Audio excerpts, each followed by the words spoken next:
வணக்கம். டான் மொழியின் பிரதான செய்திகளுடன் நான் குணம் துஷ்யந்தன். யாழ்ப்பாணம் மிருசுவில் A9 வீதியில் இடம்பெற்ற விபத்தில் ஒருவர் உயிரிழந்துள்ளார். யாழ்ப்பாணம் கொடிகாமம் போலீஸ் பிரிவுக்குட்பட்ட மிருசுவில் A9 வீதியில் நேற்று இரவு 7 மணியளவில் இடம்பெற்ற விபத்தில் 4 வாகனங்கள் ஒன்றோடு ஒன்று மோதியதில் 35 வயதான ஒருவர் உயிரிழந்ததுடன் 3 படுகாயமடைந்துள்ளனர். கிளிநொச்சி பகுதியிலிருந்து யாழ்ப்பாணம் நோக்கி வருகிற காரும் யாழில் இருந்து கிளிநொச்சி நோக்கி பயணித்த டிப்பர் கூலர் வாகனம் மற்றும் மோட்டார் சைக்கிள் ஆகியன ஒன்றோடு ஒன்று மோதியதில் இவ்விபத்து சம்பவித்துள்ளது. இதில் விபத்துக்குள்ளான வாகனங்கள் கடுமையாக சேதமடைந்ததுடன் 3 படுகாயமடைந்த நிலையில் சாவச்சேரி ஆதார வைத்தியசாலையில் அனுமதிக்கப்பட்டு அதில் ஒருவர் மேலதிக சிகிச்சைக்காக யாழ் போதனா வைத்தியசாலைக்கு அனுப்பி வைக்கப்பட்டுள்ளார். விபத்து தொடர்பான மேலதிக விசாரணைகளை கொடிகாமம் போலீசார் மேற்கொண்டு வருகின்றனர்.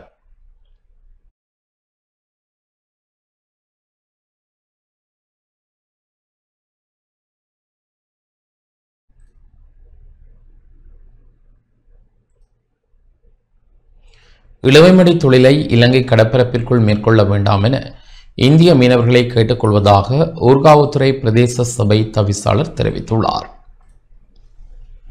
இலங்கை கடற்பரப்பிற்குள் தடை செய்யப்பட்ட தொழிலை அத்துமீறி மேற்கொள்ளும் இந்திய மீனவர்கள் கைது செய்யப்படும் நிலையில் அதற்கு எதிராக தமிழக மீனவர்கள் முன்னெடுக்கும் போராட்டங்கள் நியாயமற்றவை எனவும் அப்போராட்டங்களை அவர்கள் நிறுத்த வேண்டும் எனவும் ஊர்காவுத்துறை பிரதேச சபை தவிசாளரும் வடக்கு மாகாண கடற்றொழிலாளர் இணையத்தின் ஊடக பேச்சாளருமான அனலிங்கம் அனராசா தெரிவித்துள்ளார். இந்திய மீனவர்களின் எல்லை தாண்டல் தொடர்பாக அவர் நடாத்திய ஊடக சந்திப்பில் இதனை தெரிவித்தார்.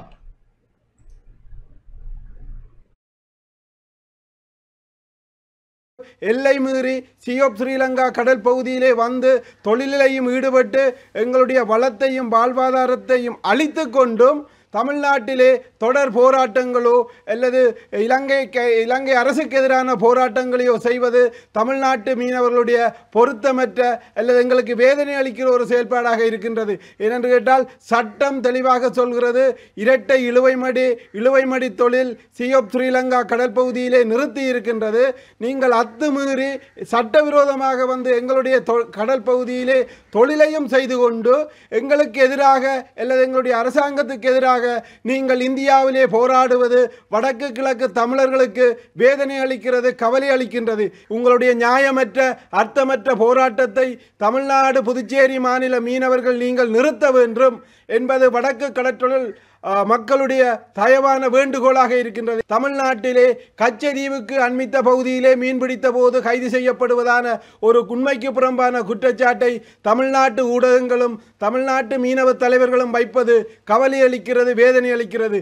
நாங்கள் உங்கள்கிட்ட கேட்கிறது, நாங்கள் அண்ணன் தம்பி உறவா அல்லது தொப்புள் கொடி உறவாக இருந்தால் இது தொடர வேண்டும் என்றால் அந்த இழுவை மடியோடு சியோப் ஸ்ரீலங்கா கடல் பகுதிக்கு ஒரு நிமிடம் கூட நீங்கள் வராதீர்கள்.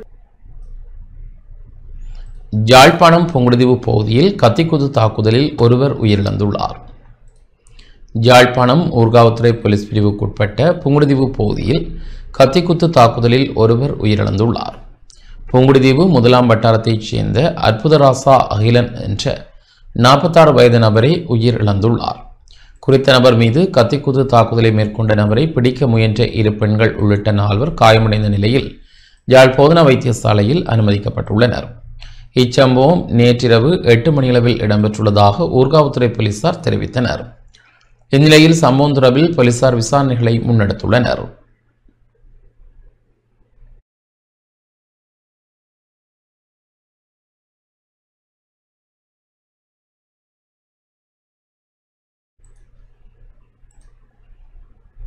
முல்லைத்தீவு முத்து ஐயன்கட்டு குளத்தில் காயங்களுடன் செல்லமாக மீட்கப்பட்ட இளைஞனின் மாதிரிகள் மேலதிக பகுப்பாய்வுக்காக கொழும்புக்கு அனுப்பப்பட உள்ளது.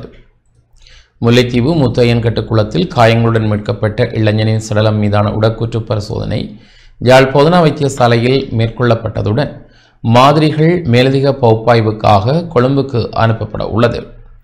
முல்லைத்தீவு ஒட்டிசுட்டான் போலீஸ் பிரிவுக்குட்பட்ட முத்து ஐயன்கட்டு பகுதியில் கடந்த 7ஆம் தேதி அன்று இராணுவத்தால் தாக்கப்பட்டு காணாமல் போனதாக தேடப்பட்டு வந்த 32 வயதான எதிர்மனஸ் சிங்கம் கபில்ராஜ் என்ற குடும்பஸ்தர் முத்தியங்கட்ட குளத்திலிருந்து சரளமாக மீட்கப்பட்டார்.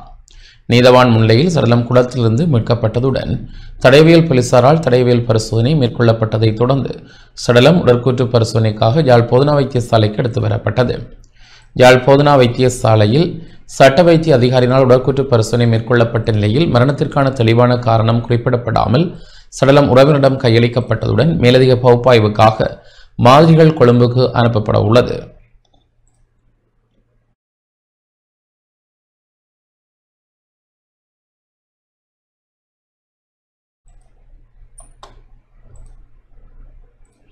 கிளிநொச்சி அமைதிபுரத்துக்கு அண்மித்த பகுதியில் இடம்பெற்ற வாகன விபத்தில் பெண்ணொருவர் உயிரிழந்துள்ளார். கிளிநொச்சி அக்கராயன் முருகண்டி பிரதான வீதியின் அமைதிபுரத்துக்கு அண்மித்த பகுதியில் நேற்று மதியம் இடம்பெற்ற வாகன விபத்தில் பெண்ணொருவர் உயிரிழந்துள்ளார். முருகண்டி பகுதியிலிருந்து முழங்காவில் நோக்கி பயணித்த மோட்டார் சைக்கிள் ஒன்றுடன் எதிரே வந்த கார் மோதியதில் குறித்த விபத்து சம்பவித்துள்ளது. இந்த விபத்தில் மோட்டார் சைக்கிளில் பயணித்த இயக்கச்சி பழையைச் சேர்ந்த 44 வயதுடைய சிவஜுகன் சுகந்தினி என்ற பெண் சம்பவ இடத்திலேயே உயிரிழந்துள்ளார். சம்பவம் தொடர்பில் கிளிநொச்சி போலீசார் விசாரணைகளை முன்னெடுத்து வருகின்றனர்.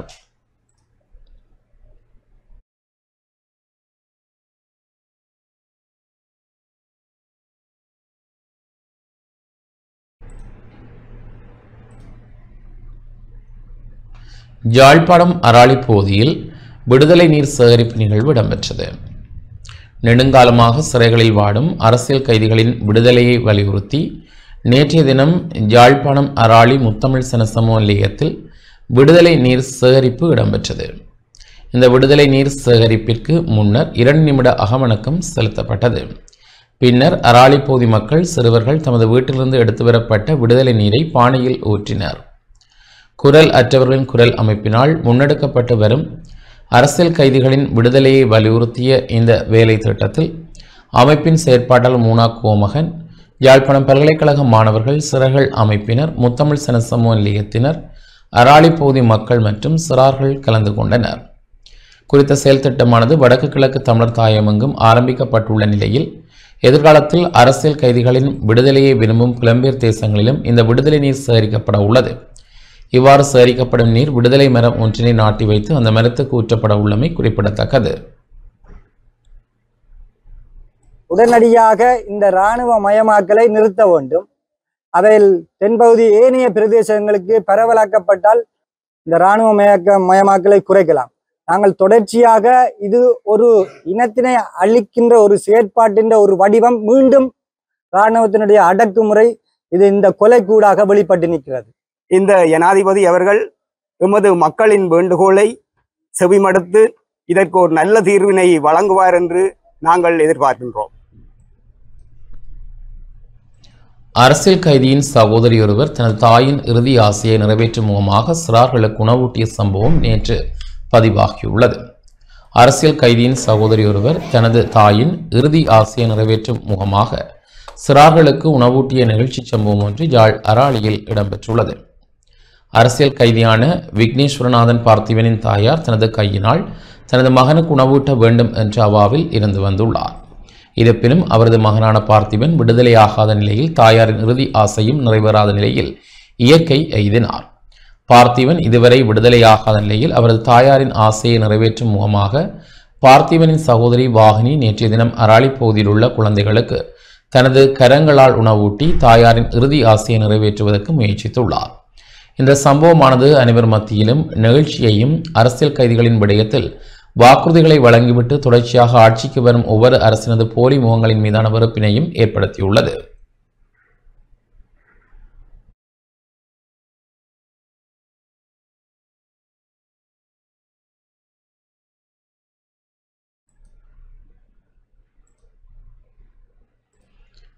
மலையத்தை சார்ந்த குருக்கள்மார்களுக்கான பூநூல் அணிவிக்கும் நிகழ்வு ஹொட்டகலையில் இடம்பெற்றது.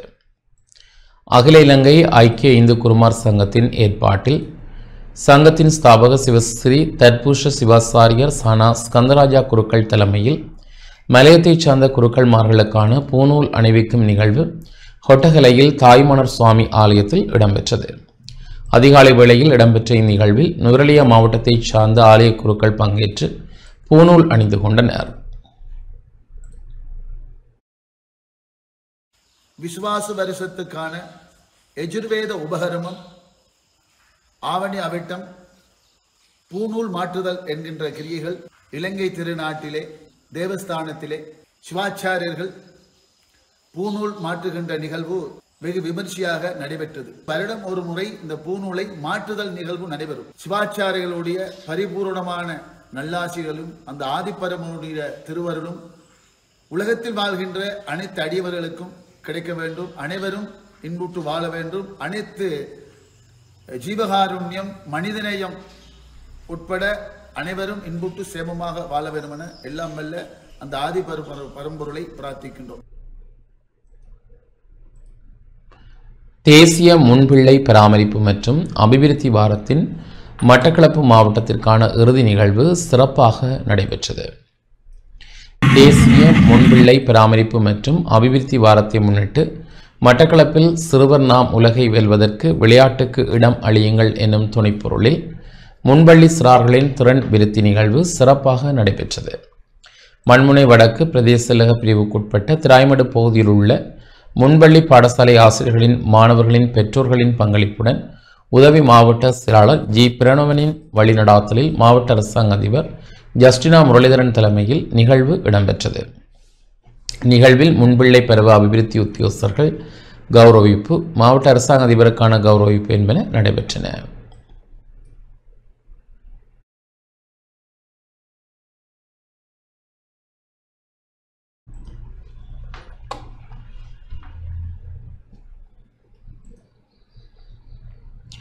வவுனியா செட்டிக்குளம் பிரதேசத்துக்குட்பட்ட முகத்தான்குளம் பாடசாலையின் 65வது ஆண்டு விழா இடம்பெற்றது.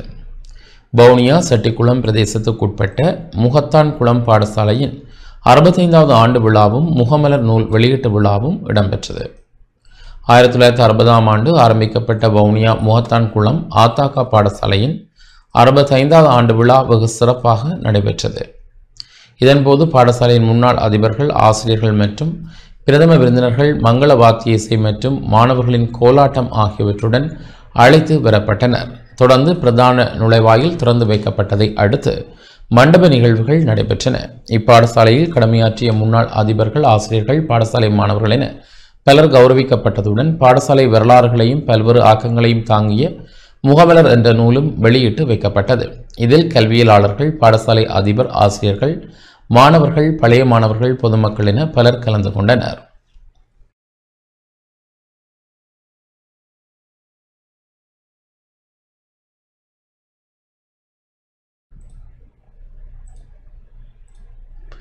வடமராட்சி நல்லண்டை பத்திரகாளி அம்மன் ஆலயத்தில் குவிக்கப்பட்டிருந்த விறகு குவியல் மீது தீ வைத்த சம்பவம் பதிவாகியுள்ளது.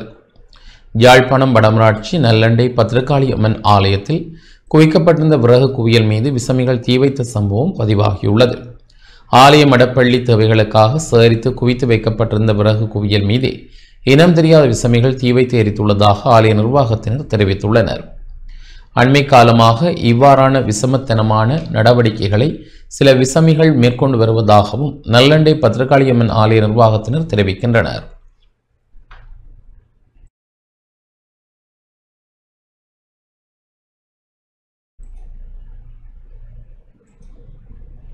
இத்துடன் இந்த செய்திகள் நிறைவு பெறுகின்றன. தொடர்ந்தும் எமது நிகழ்ச்சிகளுடன் இணைந்திருங்கள். வணக்கம்.